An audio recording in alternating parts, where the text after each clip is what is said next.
Hello, let's check out if we can use the microSD card or memory card on Samsung Galaxy A16 5G. So let's open the SIM tray, which is of course located on the left side of the device. We need to use the pin, of course, in order to eject the SIM tray. There we go. Let's take it out.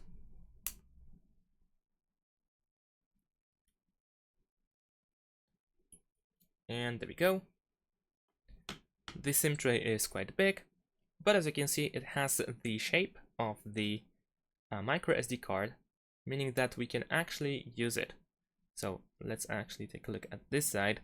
Over here we can read that it uses microSD, and we can also use SIM card number 1, and of course instead of SIM card 2 we can use the memory card.